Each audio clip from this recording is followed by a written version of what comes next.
नमस्कार, एक बार फिर से आप सभी का एग्जाम गुरुजी भाई अरविंद सर यूट्यूब चैनल में बहुत बहुत स्वागत है। देखिए, आप जानते हैं कि Uttar Pradesh police radio operator का पेपर हो रहा है, जिसमें हेड ऑपरेटर का पेपर हो रहा है और मेरे प्यारे भाई अब असिस्टेंट ऑपरेटर का पेपर होने वाला है। और मैंने देखा है बहुत सारे बच्चों ने बताया कि अब आईपीसी धारा से भी क्वेश्चन पूछे जा रहे हैं। 5 से 6 क्वेश्चन जो हैं ये पूछे गए हैं आईपीसी धारा से। तो गाइज ये वीडियो आपके लिए इंपॉर्टेंट है, क्योंकि मैं इसमें आईपीसी धारा के जो इंपॉर्टेंट क्वेश्चन है वो मैं करवा दे रहा हूँ। बाकी आप गाइस एक बार इसको जरूर देख लीजिएगा अच्छे से, और रिवाइज जो है पीडीएफ से कर लेना। पीडीएफ मैं टेलीग्राम पे दे दूंगा। बहुत सारे ऐसे मित्र हैं जो कमेंट्स करते हैं कि पीडीएफ नहीं मिल पा रही, पीडीएफ नहीं मिल पा रही, तो भाई टेलीग्राम को ज्वाइन कर लो, टेलीग्राम पे मिल जाएगी। ठीक है, अब यहाँ पे देखिए शुरू करते हैं पहला क्वेश्चन से। टाइम बर्बाद नहीं करना है क्योंकि बहुत कम टाइम है हमारे पास, और मैं जो भी क्वेश्चंस करवा रहा हूँ ये आपके यूपीएसआई में पूछे गए हैं। क्योंकि गाइज मैंने देखा है बहुत सारे बच्चे कह रहे हैं कि जो यूपीएसआई 2021 में पेपर हुआ था उसी के बेस पे सवाल आ रहे हैं। तो गाइज ये मैं क्वेश्चन आपके करवा रहा हूँ, इंपॉर्टेंट है। चलिए, पहला क्वेश्चन है आपके सामने कि जानबूझकर अपराध करने के लिए किसी व्यक्ति की मदद करने के कार्य को क्या कहा जाता है। जानबूझकर अपराध करने के लिए किसी व्यक्ति की मदद करने के कार्य को क्या कहा जाता है, उसे कहते हैं दुष्प्रेरण। क्या कहते हैं? दुष्प्रेरण। डी ऑप्शन राइट हो जाएगा। देखिए समझिएगा, जानबूझकर अपराध करने के लिए किसी व्यक्ति की मदद करने के कार्य को दुष्प्रेरण कहा जाता है। भारतीय दंड संहिता यानी आईपीसी 1860 की धारा 107 से 120 में इसका उल्लेख किया गया है। उकसाने की बात जो है वो 107 से 120 में ही है। धारा 107 के अनुसार सामान्य तौर पे दुष्प्रेरण यानी कि उकसाने का अर्थ ही है। कहने का मतलब यह है कि जो दुष्प्रेरण का मतलब है ये है उकसाना, और उकसाना जो है ये भारतीय दंड संहिता 1860 की जो धारा 107 है 120 है इसके बीच में इसका उल्लेख जो है किया गया है। ठीक है, अगला सवाल है आपके सामने। क्या कह रहा है कि जो कोई भी से कम आयु के पुरुष को बहकाता है उसे अपहरण करने वाला कहा जाता है। कहने का मतलब है कि कितने वर्ष से कम आयु के पुरुष को बहकाना अपहरण कहलाएगा। तो देखिए, अगर 16 वर्ष से कम उम्र के हैं, 16 वर्ष से कम उम्र के पुरुष हैं और अगर उन्हें बहकाया जाता है तो वह अपहरण की श्रेणी में आएगा, अपहरण की कैटेगरी में आएगा। तो यहाँ पे क्या हो जाएगा? 16। ठीक है, अगला सवाल है कि भारतीय दंड संहिता का कौन सा अध्याय वातावरण को स्वस्थ करने के लिए एक मिनट थोड़ा सा टाइपिंग मिस्टेक है। सवाल है, भारतीय दंड संहिता का कौन सा अध्याय वातावरण के स्वास्थ्य को हानिकारक बनाने के लिए जुर्माने से संबंधित है। कहने का मतलब है कि वातावरण को हानिकारक बनाना, इसका जुर्माना जो है ये भारतीय दंड संहिता यानी आईपीसी के किस अध्याय में इसका उल्लेख किया गया है। राइट हो जाएगा अध्याय 14 में, यानी XIB यानी अध्याय 14 में। ऑप्शन ए आपका जो है करेक्ट आंसर हो जाएगा। अगला सवाल देखिए, सवाल है कि भारतीय दंड संहिता यानी आईपीसी की धारा 53 जो है इसका संबंध किस विषय से है। इसका आंसर आप बता दीजिए। मेरे प्यारे भाई आपको बता दें कि भारतीय जो पुलिस प्रशासन से संबंधित सवाल है पूछे जा रहे हैं वो पहले मैंने वीडियो बना दी है, आप देख लेना। और बाकी जो आपके जीएसटी और मानवाधिकार से सवाल पूछे जा रहे हैं वो भी मैंने बना दिया, आप देख लेना। मैंने देखा है गाइस कि बहुत सारे बच्चे कह रहे हैं कि इसके लेवल के सवाल जो हैं बहुत पूछे जा रहे हैं। इस वजह से गाइस मैं आपकी मदद के लिए ये क्लास जो है ले रहा हूँ। ठीक है, और अगर आपको हमारी मेहनत अच्छी लग रही है भाई तो लाइक जरूर कर दिया करो, चैनल पे पहली बार आए हो तो सब्सक्राइब कर लिया करो। देखिए, भारतीय दंड संहिता आईपीसी की धारा 53 जो है इसका संबंध जो है ये दंड से है। राइट हो जाएगा डी ऑप्शन दंड से है। समझिएगा, भारतीय दंड संहिता की धारा 53 का संबंध दंड से है, और धारा 53 के अनुसार अपराधी जो है वह इस संहिता के उपबंध के अधीन जिन दंडों से दंडनीय है वह है मृत्यु, आजीवन कारावास, 1949 के अधिनियम संख्या 17 की धारा 2 से निश्चित किया जा सकता है। कारावास जो 2 का भांति हो सकेगा। कहने का मतलब है कठिन भी कारावास हो सकता है या फिर कठिन और श्रम के साथ भी हो सकता है। इसके अलावा गाइस संपत्ति का समापहरण और जुर्माना ये जो है ये भारतीय दंड संहिता 53 के अंतर्गत आता है। अगला सवाल है आपके सामने कि भारतीय दंड संहिता के किस धारा में राजद्रोह को परिभाषित किया गया है। देखिए, मैं आपको बता दूं थोड़ा सा आपको टफ लग रहा होगा, मैं मानता हूं, क्योंकि ये थोड़ा सा टफ सब्जेक्ट है ही। इस वजह से बहुत सारे बच्चे इसे इग्नोर कर रहे हैं, और इसी वजह से जो गाइस एग्जामिनर है वो यही सवाल पूछ रहा है, क्योंकि बहुत सारे बच्चे इग्नोर कर रहे हैं। लेकिन अब आपको इग्नोर नहीं करना है, क्योंकि आप जान चुके हो कि ये सवाल पूछा जा रहा है, और अगर आप जान के भी अनजान बन रहे हो तो ये गलती आपकी है। बताइए, भारतीय दंड संहिता की किस धारा में राजद्रोह को परिभाषित किया गया है। राइट आंसर जो हो जाएगा ये हो जाएगा धारा 124 के ए में। करेक्ट क्या हो जाएगा? धारा 124 के ए में। ठीक है, अगला सवाल देखते हैं। अगला सवाल है कि पत्नियों, बच्चों और माता पिता के भरण पोषण के लिए आदेश सीआरपीसी की धारा के तहत जारी किए जा सकते हैं। किस धारा के तहत पत्नी, बच्चे और माता पिता के भरण पोषण के लिए आदेश जो है ये जारी किया जा सकता है? किस धारा के तहत? यूपीएसआई में पूछा गया है। यूपीएसआई में ही गाइस ये आईपीसी पूछा जाता है ना। कांस्टेबल में बहुत कम ही आता है, आ गया तो एक दो क्वेश्चन आ गया, वरना नहीं आता है। लेकिन ये असिस्टेंट ऑपरेटर वाली जो रेडियो ऑपरेटर वाला पेपर हो रहा है इसमें पूछ रहा है भाई। तो देख लो, राइट जो हो जाएगा ये हो जाएगा 125। आईसीआरपीसी की धारा जो 125 है इसके तहत पत्नी, बच्चे और माता पिता के भरण पोषण के लिए आदेश जो है ये जारी किया जाता है। ठीक है, अगला सवाल देखिए।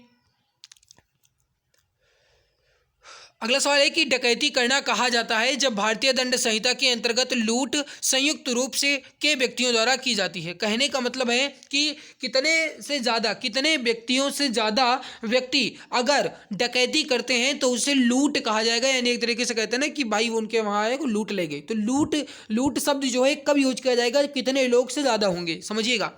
अगर भारतीय दंड संहिता के अंतर्गत है कि अगर पाँच से ज़्यादा व्यक्ति जो लूट है यानी लूटते हैं तो उन्हें हम डकैती की श्रेणी में रखेंगे, डकैती कहा जाएगा। तो डकैती करना कब कहा जाएगा? जब 5 से ज़्यादा व्यक्ति लूटेंगे। तो ये हो जाएगा आपका ऑप्शन नंबर बी। ये जो है डकैती, इसका संबंध जो है ये धारा 391 में है, ध्यान रखिएगा। जो धारा 391 इसके अंतर्गत जो डकैती है इसका उल्लेख किया गया है। 5 या उससे अधिक व्यक्ति मिलकर के जब लूट करते हैं या फिर लूट करने का प्रयत्न करते हैं तब उसे डकैती करना कहा जाता है। ठीक है, अगला सवाल देखिए। सीआरपीसी के तहत राष्ट्रीय मानवाधिकार आयोग के पास तलाशी और जब्ती करने की शक्ति है। कहने का मतलब है कि किस सीआरपीसी के तहत राष्ट्रीय मानवाधिकार आयोग के पास तलाशी और जब्ती करने की शक्ति है? सही आंसर जो हो जाएगा ये हो जाएगा 100। करेक्ट आंसर क्या हो जाएगा? 100। ऑप्शन नंबर डी आपका जो है करेक्ट आंसर हो जाएगा। ऑप्शन डी आपका परफेक्ट आंसर हो जाएगा। अगला सवाल देखो, ये 2017 में यूपीएसआई में पूछा गया है। भारतीय दंड संहिता वर्ष 1860 में लॉर्ड मैकाले द्वारा प्रारूपित संहिता का संशोधित संस्करण है। इनमें से किन देशों की दंड संहिता उसी प्रारूप पर आधारित है? जो भारतीय दंड संहिता वर्ष 1860 है इसमें लॉर्ड मैकाले द्वारा प्रारूपित संहिता का संशोधित संस्करण ये जो है किन देशों की दंड संहिता से प्रारूपित है? प्रारूप यानी उस पर आधारित है। देखो, सिंगापुर, ब्रुनेई और श्रीलंका, तीन के तीनों देश पे आधारित है। राइट जो हो जाएगा ये हो जाएगा ऑप्शन ए, वी, सी तीनों, यानी option number A correct answer आपका हो जाएगा। जो भी डियर ऑप्शन ए बता रहे हैं बिल्कुल सही आंसर आपका हो जाएगा। अगला सवाल देखिए। अगला सवाल है कि भारतीय दंड संहिता की धारा 405 से 409 के बीच में किसका उल्लेख किया गया है? या 405 से 409 जो है ये किससे संबंधित है? 405 से 409 जो है यह आपराधिक न्याय भंग से, ऑप्शन ए करेक्ट आंसर हो जाएगा, आपराधिक न्याय भंग। ठीक है, जो कोई संपत्ति या संपत्ति पर कोई भी अत्याचार यानी अत्याचार किसी भी प्रकार के अपने को न्यस्त करने के जाने पर उस संपत्ति या बेईमानी से दुर्विनियोग करता है या अपने उपयोग में संपरिवर्तित कर लेता है तो उसे आप क्या कहेंगे? धारा 405 से 409 के बीच में उसे कहा जाएगा आपराधिक न्यायभंग। ठीक है, अगला देखिए। भारतीय दंड संहिता के किस अनुभाग में यह कहा गया है कि सजा की शर्तों के अंश में जीवन के लिए कारावास को 20 साल के लिए कारावास के बराबर माना जाएगा? बताइए, भारतीय दंड संहिता के किस अनुभाग में यानी किस धारा में यह कहा गया है सजा की शर्तों के अंश में जीवन के लिए कारावास को 20 साल के लिए कारावास के बराबर माना जाएगा? सही आंसर हो जाएगा जो धारा 57 है, करेक्ट हो जाएगा धारा 57 में इसका बात बताया गया है। भारतीय दंड संहिता 1860 यानी कि आईपीसी यानी इंडियन पेनल कोड की धारा 57 में इसका उल्लेख जो है ये किया गया है। अगला सवाल देखिए। भारतीय दंड संहिता की धारा 307 का संबंध निम्न में से किससे है? भारतीय दंड संहिता की धारा 307 का संबंध जो है ये किससे है? बताइए, राइट आंसर क्या हो जाएगा? सही आंसर हो जाएगा हत्या करने का प्रयास, करेक्ट हो जाएगा ऑप्शन नंबर बी, हत्या करने का प्रयास, ऑप्शन बी करेक्ट आंसर आपका हो जाएगा। अगला सवाल देखिए, भारतीय दंड संहिता की धारा 304 बी के अंतर्गत दहेज मौत के लिए जिम्मेदार व्यक्ति को न्यूनतम कितने वर्ष की सजा देने का प्रावधान है। कहने का मतलब है कि दहेज मौत यानी दहेज में अगर किसी भी लड़की की मौत हो जाती है तो धारा 304 बी के अंतर्गत जो व्यक्ति होगा उसे कितने साल की सजा दी जाएगी अगर दहेज के कारण मौत होती है तो। राइट हो जाएगा 7 साल की सजा होगी। राइट हो जाएगा बी ऑप्शन आपका, ऑप्शन बी करेक्ट आंसर हो जाएगा। देखिए भारतीय दंड संहिता की धारा 304 बी के अनुसार जो कोई दहेज मृत्यु कारित करेगा वह कारावास से जिसकी अवधि 7 वर्ष से कम की नहीं होगी, किंतु जो आजीवन कारावास तक की भी हो सके। कहने का मतलब है कि 7 वर्ष से कम नहीं होगी, ये 7 वर्ष से ज़्यादा हो सकती है, यानी कि 7 वर्ष से ज़्यादा ये आजीवन कारावास भी हो सकता है, लेकिन 7 वर्ष से कम नहीं होगी। ये जो है धारा 304 बी के तहत कहा गया है कि अगर दहेज मौत होती है तो 7 वर्ष से कम सजा नहीं होगी। ठीक है, अगला देखिए, भारतीय दंड संहिता की धारा 415 से 420 का संबंध जो है किससे है। 415 420 कहते हैं ना भाई कि ये काम मत करो वरना 420 में फंस जाओगे, बहुत लोगों की मुंह से आपने सुना होगा। तो देखिए 415 से 420 का मतलब है कि धोखाधड़ी, कहते हैं ना ये काम मत करो वरना 420 में फंसोगे, तो हम नहीं जानते। तो ये हो जाएगा आपका धोखाधड़ी, करेक्ट हो जाएगा ऑप्शन नंबर सी। ठीक है, चलिए अगला सवाल देखते हैं। ये आपका जो है मतलब एक्सप्लेन किया गया है तो इसको आप देख लेना पीडीएफ के साथ। भारतीय दंड संहिता के अनुसार इनमें से किन अपराधों के लिए मृत्यु दंड दिया जा सकता है। आप बताओ किसके लिए मृत्यु दंड दिया जा सकता है। धारा 121 इसके तहत है कि भारत सरकार के विरुद्ध युद्ध घोषणा, भारत सरकार के विरुद्ध अगर युद्ध घोषणा किया जाता है, ये धारा 121 के तहत कहा गया है, तो उसे मृत्यु दंड दिया जाएगा। ये बिल्कुल सही कहा गया है। धारा 364 ए में कहा गया है फिरौती के लिए व्यपहरण, ये भी बिल्कुल सही है, यानी इन दोनों मामले में मृत्यु दंड दिया जा सकता है। राइट हो जाएगा ए एंड बी दोनों, ऑप्शन ए और बी दोनों।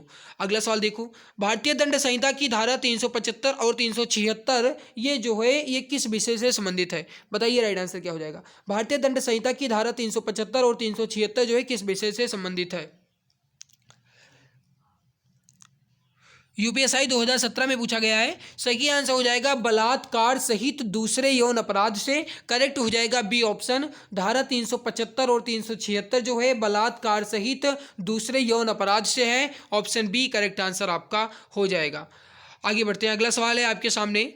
राम गुस्से में श्याम को मारने का प्रयत्न करता है। श्याम को ऐसी स्थिति में प्राइवेट प्रतिरक्षा का अधिकार भारतीय दंड संहिता की किस धारा में होगा। अब देखो समझिएगा, बहुत सही, बहुत अच्छे से क्वेश्चन पूछा गया घुमा करके। क्वेश्चन कहने का मतलब यह है कि जो प्राइवेट प्रतिरक्षा का अधिकार है ये आईपीसी यानी कि जो भारतीय दंड संहिता है ये किस धारा के अंतर्गत है।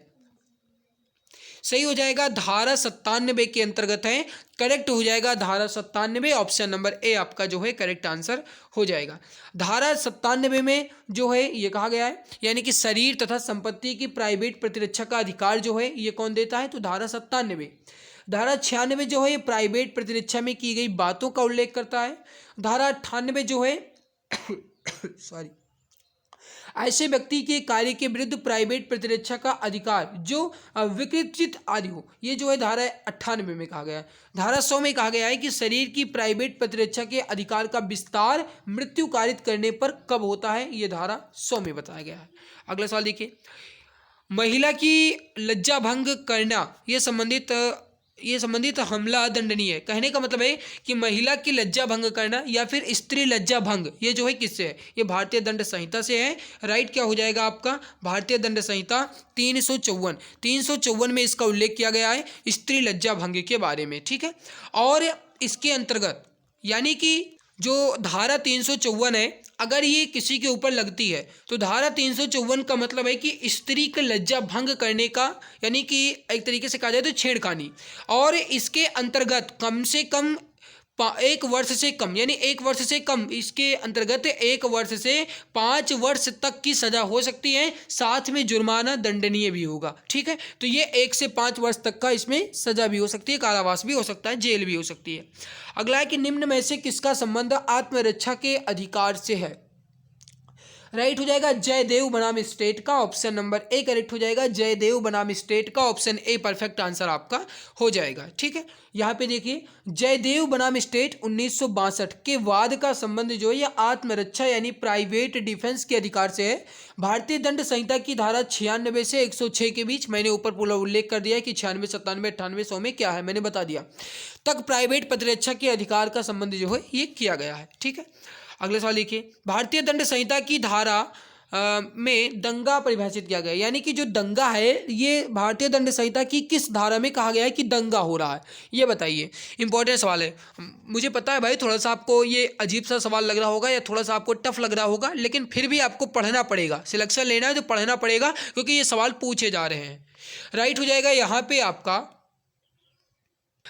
जो आईपीसी 159 है यानी धारा 159 है, इसमें दंगा जो है इसको परिभाषित किया गया है 159 में। राइट हो जाएगा आपका ऑप्शन नंबर ए 159। ठीक है, और दंगा के दंड का प्रावधान यानी कि दंगा जो है इसका उल्लेख जो है ये कब किया गया है, समझिएगा, जब दो या दो से अधिक व्यक्ति किसी सार्वजनिक स्थान पर लड़कर लोक शांति में विघ्न डालते हैं तब कहा जाता है कि वो दंगा करते हैं। यानी जब दो या दो से ज़्यादा व्यक्ति लड़ें और वहाँ पे शांति को भंग करें, यानी वहाँ पे थोड़ा सा एक तरीके से कहा जाए तो हल्ला हो, तो वहाँ पे जो धारा लगेगी वो 159 लगेगी, और इस दंगा के लिए जो दंड दिया जाएगा वो धारा 160 के तहत दिया जाएगा। ठीक है भैया, अगला देखो, निम्न में से कौन सी भारतीय दंड संहिता की धारा भारतीय संविधान की धारा 14 व 21 के अधीन असंवैधानिक करार की गई है। राइट हो जाएगा आपका ऑप्शन नंबर बी, धारा 303। और आगे क्वेश्चन करने से पहले आपको बता दें जीके के 5000 से अधिक क्वेश्चंस की ई बुक लॉन्च की गई है। ये ई बुक जो है 60% डिस्काउंट के साथ मात्र 39 रुपये में मिल रही है। अगर आपको लेना है तो आप इस UPI ID पूजा BCIT05@OKSBI इस पर आपको पेमेंट करके 39 रुपये, और यहाँ से आप इस पर स्क्रीनशॉट सेंड कर देना 8948667652 8948667652 इस पर आपको स्क्रीनशॉट सेंड कर देना है, वहाँ से आपको ये ई बुक मिल जाएगी। Special for UP police radio operator के लिए है, मैं इसका डेमो भी दिखा देता। तो प्यारे भाई आप यहाँ पर एक बार इस ई बुक को देख लो, वैसे ज़्यादा टाइम नहीं है लेकिन एक बार आप देख लीजिए, ये ई बुक देख लीजिए, special UP police radio operator के लिए तैयार की गई है। और सबसे बड़ी खास बात ये है कि इसमें जितने भी गाइस क्वेश्चन है वो एग्जाम ओरिएंटेड हैं और यहाँ पे इमेज और कलरफुल के साथ बनाए गए हैं। पूरे 291 पेज की भाई मात्र 39 रुपये में मिल रही है। अगर आपको लेना है तो बिना कुछ सोचे समझे आप इसी समय ले लो और पढ़ लो, जितना ज़्यादा हो सके उतना ज़्यादा एपिसोड अच्छे से समझ लो। इस नंबर पर व्हाट्सएप कीजिए 8948667652। ठीक है, बाकी आगे आपकी इच्छा भाई, आप अपने लक्ष्य के प्रति कितने सीरियस हैं वो आपके ऊपर डिपेंड करता है। चलिए आगे बढ़ते। अगला सवाल देखिए, सवाल है छल की सजा का संबंध निम्न में से आईपीसी की किस धारा से है। छल यानी छल करना, ये जो है किस आईपीसी में है। राइट हो जाएगा आपका option number B 417, option B correct answer हो जाएगा। छल करना जो है 417 में है। ठीक है, और यहाँ पे समझिए छल की सजा का प्रावधान जो है धारा 417 में किया गया है। इसके अंतर्गत जो कोई छल करेगा वह दोनों में से किसी भांति के कारावास से जिसकी अवधि 1 वर्ष तक की हो सकेगी या जुर्माने में या दोनों में दंडित किया जाएगा। जबकि धारा जो 415 है ये छल को, तथा धारा 416 जो है ये प्रतिरूपण द्वारा छल को परिभाषित करता है। जबकि जो धारा 417 है ये जो है इसमें छल पे सजा का उल्लेख है। ठीक है, अगला है कि आत्महत्या करने के लिए दुष्प्रेरण की सजा का प्रावधान किस आईपीसी में किया गया। आत्महत्या के लिए जो दुष्प्रेरण की सजा का प्रावधान है किस आईपीसी में है। राइट हो जाएगा आईपीसी 306, करेक्ट हो जाएगा आपका ऑप्शन नंबर ए 306 में है। 307 में क्या है, हत्या करने का प्रयास या प्रयत्न। 308 में है आपराधिक मानववध करने का प्रयत्न। 309 में है आत्महत्या करने का प्रयत्न। दहेज लेना एवं देना किस विधि के अंतर्गत अपराध है, यानी दहेज लेना और दहेज देना ये दोनों अपराध है, लेकिन कोई माने भाई तब ना। ये जो है किस विधि के अंतर्गत अपराध है, दहेज प्रतिषेध अधिनियम 1961 के तहत है। राइट क्या हो जाएगा आपका ऑप्शन नंबर ए, दहेज प्रतिषेध अधिनियम 1961। आगे बढ़ते हैं, भारतीय दंड प्रक्रिया संहिता की किस धारा में विवाह के विरुद्ध अपराधों के लिए अभियोजन को प्राविधानित किया गया है। मेरे प्यारे भाई बताइए जल्दी से राइट आंसर क्या हो जाएगा। अगर क्लास अच्छी लगी तो लाइक जरूर कर दो। ठीक है, धारा 198 के तहत है, ऑप्शन सी करेक्ट आंसर हो जाएगा। आगे बढ़ते हैं, छल की सजा का प्रावधान जो है किस आईपीसी में किया गया। अभी जस्ट मैंने आपको बताया कि छल की सजा का प्रावधान किस में है, शायद ये अभी थोड़ी देर पहले आया भी था, तो 417 हो जाएगा, ऑप्शन बी करेक्ट आंसर हो जाएगा। ये वही सवाल है, रिपीट हो गया था। हाँ, तो यहाँ पे मैंने गाइज आपकी जो आईपीसी से संबंधित कुछ इंपॉर्टेंट क्वेश्चंस थे वो मैंने करवा दिए हैं। आई होप ये हमारी मेहनत अच्छी लगी होगी। भाई अगर अच्छी लगी है तो लाइक जरूर कर दो, चैनल पर पहली बार आए हो तो सब्सक्राइब कर लो, ताकि आने वाली हर एक नई क्लास की नोटिफिकेशन मिला करे। बाकी मैं देखता हूँ जैसे एनालिसिस में गाइज डेली करता हूँ, बहुत सारे मित्र मेरे पास आते हैं, बहुत सारे बच्चे कहते हैं कि आज ये पूछा गया था, वो पूछा गया था, तो गाइज मैं उस पर संबंधित वीडियो तुरंत लेकर आता हूँ। जो भी क्वेश्चन पूछा जाता है उससे संबंधित मैं वीडियो लेकर आता हूँ, ताकि जो भी बच्चे अभी एग्जाम नहीं दिए हैं या जिनका अभी एग्जाम बाकी है वह इस वीडियो को देख लें और आगे 2-3-10 क्वेश्चन आपका अच्छे से कर पाए। इस वजह से गाइज मैं आपकी पूरी मदद करने की कोशिश करता हूँ। आई होप ये हमारी मेहनत आपको अच्छी लगी होगी। अगर अच्छी लगी तो लाइक जरूर कर देना। बहुत ज़्यादा गाइज मैं टाइम भी नहीं लेता हूँ, 15 से 20 मिनट में आपके टॉपिक कंप्लीट करवा देता हूँ। तो ये गाइज हमारी मेहनत कैसी लगी जरूर बताना, अच्छी लगी तो लाइक कर देना। मिलते हैं इसके बाद एक नई वीडियो में, तब तक के लिए बहुत बहुत धन्यवाद।